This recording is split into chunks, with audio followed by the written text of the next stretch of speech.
साथ ही इस वीडियो को ज़्यादा से ज़्यादा लाइक करें, कमेंट करें, शेयर करें और चैनल को सब्सक्राइब करना ना भूलें। स्वामी आदिनाथ जी, आप सभी लोग करतल ध्वनि से जोरदार तालियों से स्वागत करेंगे। सृष्टि के कण कण में विराजमान परमपिता परमेश्वर, सृष्टि के सर्वश्रेष्ठ कर्म यज्ञ के उपरांत इस सभा में उपस्थित हम सबके गौरव और आर्य समाज के सर्वोच्च संगठन, जिसकी भारत के अलावा लगभग 35 से 40 देशों में शाखाएं चलती हैं, उनका जो सर्वोच्च संगठन है सार्वदेशिक आर्य प्रतिनिधि सभा, उसके यशस्वी अध्यक्ष और मेरे दीक्षा गुरु पूज्य स्वामी आर्यवेश जी महाराज, मेरे से पूर्व जिन्होंने अपनी बातें आपके बीच में रखी, आर्य समाज के युवा विद्वान आदरणीय डॉक्टर सत्यकेतु जी, आदरणीय वानप्रस्थी जी, स्वामी देवानंद जी, इस कार्यक्रम के संयोजक और मंच के संचालक, आर्य समाज के युवा विद्वान और ऐतिहासिक शहर बंबई में रह करके जहाँ धर्म प्रचार करते हैं, वहीं जड़ों से जुड़ करके भी अपने धर्म का निर्वहन कर रहे आदरणीय सुखबीर शास्त्री जी, हमारे आर्य परिवार के पूरे जिले के मुखिया आदरणीय संतोष जी, पूजा माता जी उर्मिला जी, हमारे सभी विशेष सहयोगीगण, पवित्र मातृशक्ति नौजवान युवा साथियों। सुखबीर जी ने मेरे से पहले संबोधन में एक शब्द बोला कि सन्यासियों का समाज में क्या योगदान हो सकता है, और मेरे को बड़ा अच्छा लगा कि मैं इसी विषय के ऊपर अपनी बातें आपके बीच में रखूंगा। हमारी वर्तमान सरकार देश में फिलहाल एक बहुत बड़ा कार्यक्रम लेकर के चल रही है और उसको आज़ादी का अमृत महोत्सव कह रहे हैं।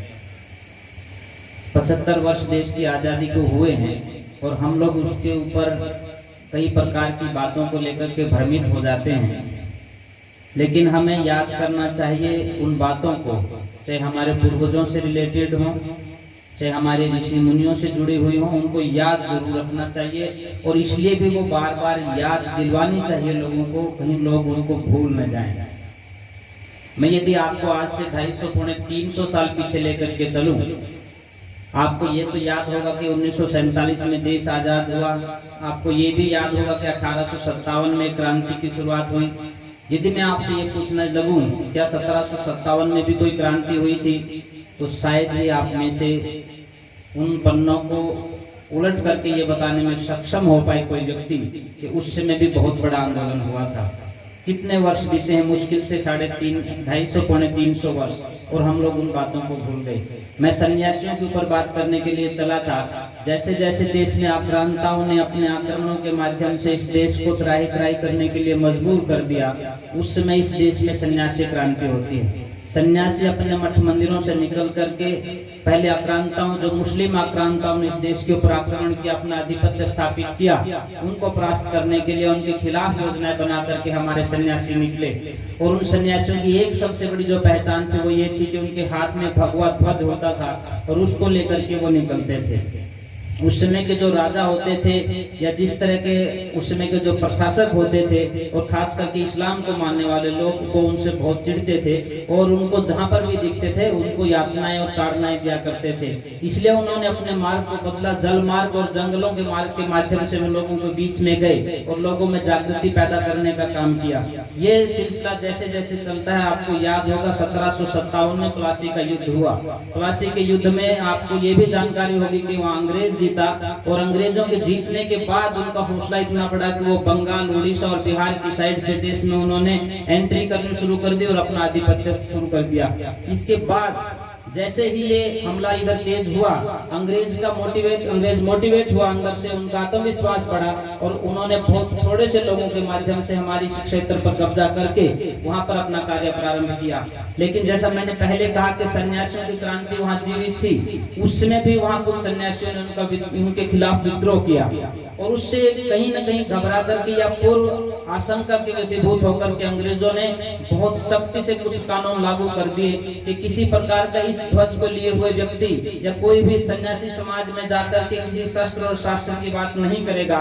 और उस समय लगभग 1776 की बात है, बंगाल का गवर्नर बनाया गया वीरेन हेस्टिंग्स। उस व्यक्ति ने आकर के बहुत सख्ती से अपने कानून को लागू करना प्रारंभ कर दिया। और कहते हैं कि जब व्यक्ति ज्यादा दबाया जाता है तो जब वो वहां से उत्साहित होता है तो बहुत तेजी के साथ ऊपर उठता है। उसका विद्रोह हुआ उस समय, और वही सन्यासी जंगलों में से जाकर के गांव में जाने लगे। जहां वो शास्त्र पढ़ाते थे वहीं वो शस्त्रों का प्रशिक्षण देना उन्होंने प्रारंभ किया। और वो लोगों को जाकर के उनको बहुत गुस्से के अंदर कहते थे कि यदि सांप के ऊपर भी कोई व्यक्ति पांव रख देता है तो वो अपना फन उठा लेता है। तुम सैकड़ों वर्षों से दबे कुचले जा रहे हो, लेकिन तुम उठने के लिए क्यों नहीं राजी हो रहे हो? अब तुम्हें उठना पड़ेगा। तुम दूध और घी खाने वाले लोग हो, और ये लोग चाहे आक्रांता मुस्लिम आक्रांता हो, चाहे ये अंग्रेज हो, ये तुम्हें प्रताड़ित कर रहे हैं, तुम्हारा शोषण कर रहे हैं, और तुम उठने के लिए तैयार नहीं हो। वो सन्यासी गांव जाकर के ये बातें कह रहे थे। 1764 में दूसरा युद्ध होता है, और वो बक्सर का युद्ध है। उसको भी आप लोगों को ज्यादा पता होगा। उसमें मीर कासिम, सजुदौला, ये सब लोग हार गए थे। और उसके बाद अंग्रेजों का और ज्यादा हौसला बढ़ा, और अंग्रेजों ने अपने क्षेत्र को और बढ़ा दिया, और यहाँ बहुत तेजी के साथ अपना आधिपत्य स्थापित कर लिया। लेकिन जिस तरह मैंने पहले कहा कि इन सन्यासियों ने अपने आप को पीछे नहीं हटाया, और बहुत योजनाबद्ध तरीके से रणनीति बना करके ये सन्यासी गांव जाकर के निकले। और फिर 1767 में लगभग 5000 सन्यासियों ने अपनी सेना बनाई, 5000 सन्यासियों की, और ईस्ट इंडिया कंपनी के ऊपर पहला हमला किया, जिसमें अंग्रेजों के दांत खट्टे करने का काम इन सन्यासियों ने किया। ये परंपरा जैसे जैसे चल रही थी, आगे बढ़ रही थी, इसी प्रकार से और लोग भी आते रहे। और 1770 से लेकर के और 1800 ईस्वी तक का लगभग 30 वर्ष का जो ये समय है बीच का, ये इन सन्यासियों की क्रांति का प्रतीक है। कभी आप इतिहास के पन्ने उठा करके देखेंगे तो आप अपने आप को गौरवान्वित महसूस करेंगे। मैं आपको फिर इसी तरफ लेकर के जाता हूँ। 1778 में पंजाब के करतारपुर में एक छोटे से बच्चे का जन्म होता है, जो 6 वर्ष की आयु में अंधा हो जाता है। 9 वर्ष की आयु में उनके माँ का निधन हो जाता है, और 12 वर्ष की आयु में वो अपने घर को छोड़ करके हरिद्वार के लिए निकल पड़ते हैं। 1790 में जब वो अपना घर छोड़ते हैं तो लगभग 2.5 से 3 वर्ष का समय उनको हरिद्वार पहुंचने में लग जाता है। जैसे आज वाहन, रेल या बसों की सुविधा, उस समय ऐसी सुविधा नहीं थी। फिर एक अंधा बच्चा अपने घर से निकलता है तो उसको पहुंचने में बहुत लंबा समय लगता है। इस बीच में वो बीच में कहीं पढ़ते भी गए, और टारगेट उन्होंने अपना हरिद्वार का किया। आप एक कम्युनिस्ट लेखक के इतिहास को जब पढ़ करके देखेंगे तो आपको उसमें मिलेगा कि चंडी मंदिर के पास बैठ करके एक अंधा सन्यासी देश की आजादी के आंदोलन को लड़ने की बात करता है, और उसने वहाँ के रजवाड़ों को, सरोखा पंचायतों को इकट्ठा किया।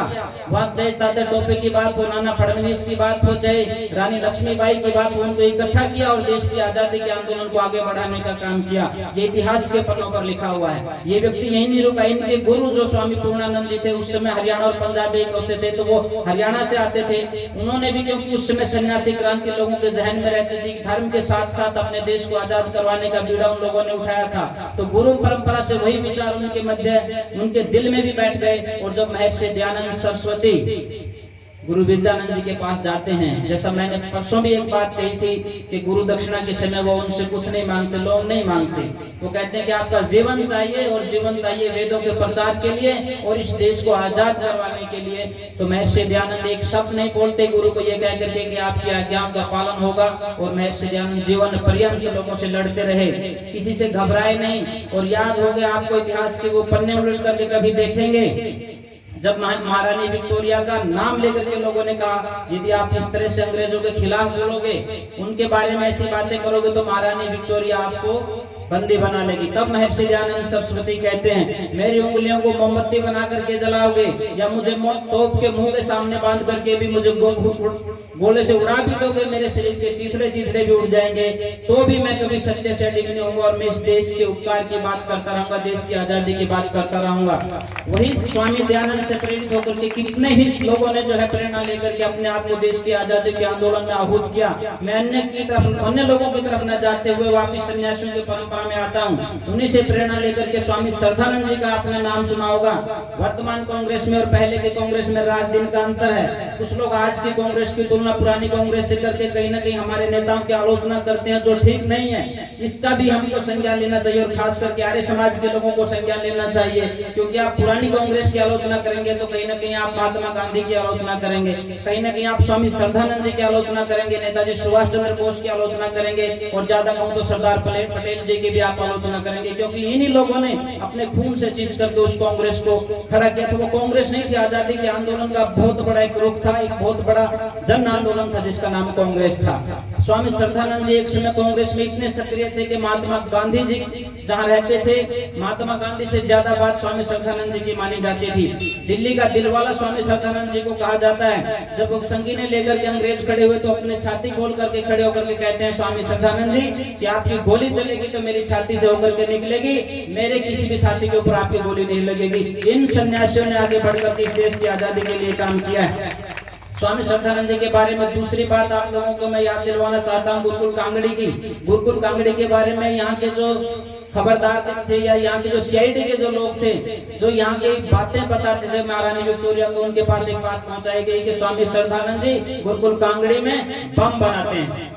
और जब यहाँ गवर्नर आए, यहाँ जो गवर्नर था वो वहाँ देखने के लिए गया कि बम कहाँ बनते हैं, तो स्वामी श्रद्धानंद जी के पास चले जाते हैं। स्वामी श्रद्धानंद जी से पूछते हैं कि हमें ये जानकारी मिली है कि आपके यहाँ बम बनाए जाते हैं, हम वो देखना चाहते हैं। स्वामी जी ने कहा पहले मैं आपको फैक्ट्री दिखाता हूँ, उसके बाद में आपको बम दिखाऊंगा। वहाँ उनको लेकर के जाते हैं और गुरुकुल का एक एक कोना दिखाते हैं जहाँ पर बैठ करके बच्चे संध्या करते हैं, जहाँ पर यज्ञ करते हैं, जहाँ पर व्यायाम करते हैं, जहाँ पर हॉकी खेलते हैं। वो सारी चीजें जब स्वामी श्रद्धानंद जी ने दिखाई तब उनको एक छोटे से बाग बगीचे में लेकर के जाते हैं, कहते हैं कि यहाँ बैठिए, आपकी बातों का जवाब देते हैं। अपने ब्रह्मचारियों को बुलाते हैं, तेजस्वी नौजवान, बड़ी बड़ी शिखा उनके सिर के ऊपर, और वो जब सामने बैठते हैं तो स्वामी श्रद्धानंद जी कहते हैं कि आप बम देखना चाहते थे, ये है वो बम जो मैं यहाँ तैयार करता हूँ। ये कोई परमाणु बम नहीं, ये वैचारिक बम है जो इस देश की आजादी के शंखनाद को मजबूत करके आगे बढ़ेंगे। स्वामी श्रद्धानंद जी की एक और ऐतिहासिक घटना मैं आप लोगों के बीच में कहना चाहता हूँ। 1919 का जलियांवाला हत्याकांड हुआ और वो इतनी बेदर्दी के साथ लोगों को मारा गया। लगभग 1200 राउंड जो है वहाँ गोलियां चली, 379 लोग मारे गए ये अंग्रेजों ने कहा, लेकिन प्रत्यक्षदर्शियों ने ये कहा कि लगभग 1000 से ज्यादा लोग इस जलियांवाला हत्याकांड में मारे गए हैं। अंग्रेजों की इस दहशत से सन्नाटा पूरे के पूरे देश में छा गया। जो कांग्रेस आगे बढ़कर के आंदोलन का नेतृत्व कर रही थी वो भी सक पका करके पीछे बैठ गई, डर के पीछे बैठ गई। उस समय कांग्रेस योजना बनाती है और चिंतन मंथन करती है कि इस देश की आजादी के आंदोलन को दोबारा कैसे शुरू किया जाए। लोगों ने सलाह दी कि स्वामी श्रद्धानंद जी से मिला जाए। स्वामी श्रद्धानंद जी में वो ताकत है, उन्होंने जब जब गुरुकुल कांगड़ी में अपने बड़े बड़े अधिवेशन किए, बड़े बड़े कार्यक्रमों का आयोजन किया, तो वहाँ 5-5 लाख लोग कांगड़ी के सम्मेलन में जाते थे। उनकी व्यवस्था, उनके रुकने के लिए झोपड़ियां अलग अलग किस तरह से बनती हैं, ये कांग्रेस के बड़े नेताओं ने देखा था। तो उस समय महात्मा गांधी जी ने कहा कि स्वामी श्रद्धानंद जी काम कर सकते हैं, अमृतसर के अंदर जो कांग्रेस का अधिवेशन है उसकी जिम्मेदारी स्वामी श्रद्धानंद जी को दे दीजिए। किसी में हिम्मत नहीं थी कि कोई व्यक्ति उस समय पंजाब में जाकर के इस तरह का काम कर दे। तो स्वामी श्रद्धानंद जी इस बड़ी जिम्मेदारी को अपने कंधों पर लेते हैं और पूरी व्यवस्था जमा देते हैं कि लगभग 1 लाख लोग पूरे देश से कांग्रेस के अधिवेशन में शामिल होने के लिए आएंगे। पर परमात्मा की एक और परीक्षा इन लोगों के सामने आ जाती है। सारी तैयारियां ध्वस्त हो जाती हैं जब सम्मेलन से, अधिवेशन से एक दिन पूर्व भयंकर बारिश और तूफान ने सारी चीजों को तहस नहस कर दिया।